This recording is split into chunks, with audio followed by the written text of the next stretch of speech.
So it all needs to match, really. There's no point being a really sort of flash agency on the outside, but not have the customer service to back it, or not responding to your reviews. It's going to make you look poor at communicating. There isn't a conversation there. It's just simply a list of people that thought you did a half good job. Yeah, Um, yeah, right.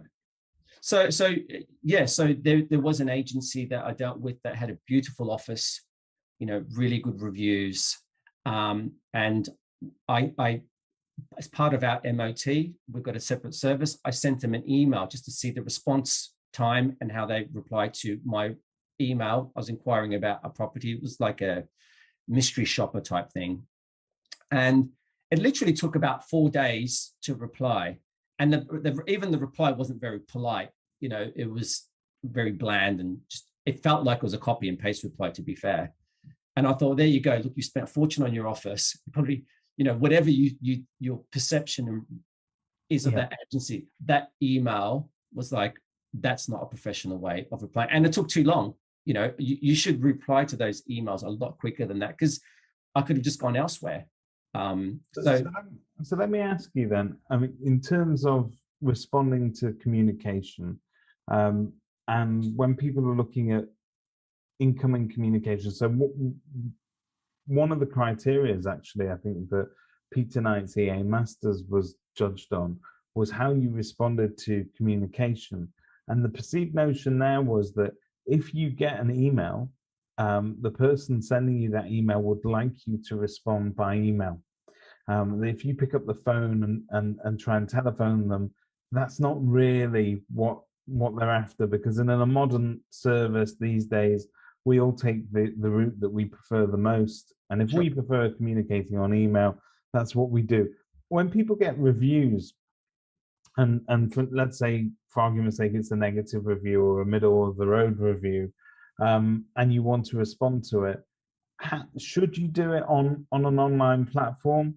Should you pick up the phone? What's the, is there a better way of dealing with it? So a million percent, if you get in, so let's just use a negative review, is to reply to that negative review on that same platform. Because statistically, there's data out there that where there is a negative review, the reply is read just as much as the review. Yeah. So um, what I personally believe is you can almost turn a negative review into a positive just through your professionalism. So I've read thousands of reviews, and an example would be a tenant didn't get their deposit back. This agent kept my deposit, blah blah blah blah blah blah blah. Okay, I've seen agents reply in an argumentative way or whatever it may be, which is not the way to do it. But I've seen a really professional reply saying, "Thank you for your feedback.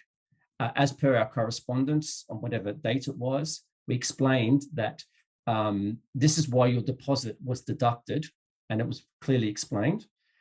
We also gave you the opportunity to go to a third party through the deposit scheme. If you wanted to dispute that, we're more than happy to do that."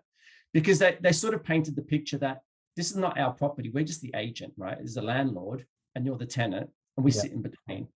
So we're not keeping your deposit, because that's the way the negative, review came in. It's like, this agent kept my deposit. The agent didn't keep anything. It was the landlord that kept it. So even in that reply, it was very brief, but it just got straight to the point that we're following instructions by the landlord. You can dispute that. We gave you the opportunity to do that, and you refused to do that, which sort of painted the picture that they realized that they did the wrong thing. They were just having a, Yeah. typing Keyboard episode warrior. late Yeah. at night. Exactly. So you read that reply. So you get 1 star negative review. You read it, fine. When you read the reply, you think, if I was a landlord, I think that's super professional. That's a really good way of handling, something that looks negative, because at the end of the day, landlords are landlords. They know the business, right? They know how it works. They just want Yeah. to make sure the agent's professional enough to deal with that. So, so to answer your question, 100% reply to that.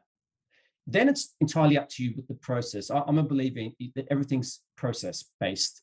So what is your process when you get a negative review? Obviously, the first thing is you definitely need to reply to it, because if you ignore it, it even looks even worse. It shows that, okay, I don't really care, or even if you reply to it in a really negative way, that's not a good thing. Reply to it, don't ignore it. And then it's up to you, do you want to call them and are they going to change their reply? Probably not. It's really clumsy as well. When you get a negative review and you call that customer to say, hey, listen, I think the best conversation you can have is, hi Dom, you left a review. I'm absolutely gutted to have received a 3-star review. I'd love to learn what it is that we did wrong so we could learn from it, and then have that conversation. And if you found the conversation is going really, really well, and you gave them some assurances that you're both going to learn lessons from this, you might be able to get yourself into a very clumsy position where you kind of say, well, do you mind changing your review, because that will put other people off coming to use our service. You run the risk of that conversation not going that well, or that Sure. person saying, going back, leaving another review saying, hey, this guy asked me to remove my negative review. I've seen that. I have seen that. And that even looks even worse. You're spot on. But so sometimes with a negative review, sometimes it is the agent's fault. Sometimes they did mess up, right? And they did actually do something. So it's not the deposit. It could just be, I can't think of an example now, but they actually genuinely did something wrong. So yes, reply to that. We'll learn from this. We do apologize. We're looking at our processes so this won't happen again, or we're going to change tradesmen because that tradesman, whatever case may be. So you can put your hand up and admit fault. In that case, I probably would call the client and would say, I would reply online and then say, look, just to reinforce the reply, we do apologize. We'd love to have your business again in the future. We realize that this element of the transaction went wrong, and we've put things in place to fix that.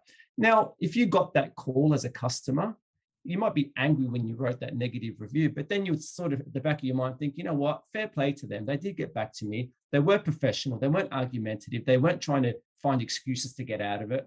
That can look quite positive. So, would you use them again? I don't know, but at least you've got a better shot of them coming back to you if you did that than if you just did nothing or just did a basic reply. That's my view anyway. I don't know how you feel about that, but I think you try and save the client in whichever way you can. And that's not asking them to change a review, but just explain to them in person, make it more of a personal thing. So there is that delicate balance, isn't it, between being overly professional and being personal, and trying to get that personal touch there in a response to a review. I've seen some responses to reviews where they're so corporate sounding or so professional that it almost feels like it's a copy and paste response, and it makes the agent seem really unapproachable. I've seen the opposite, where they try to get too familiar, or they use language that might not be befitting members of the public, if you like, when you're having direct communication with them. I think what you have to bear in mind is that when you're responding to a review, this is going to be there forever. And what you want people to remember is not, especially if it's a negative review, is not the content of a negative review, but it's the content of your positive response.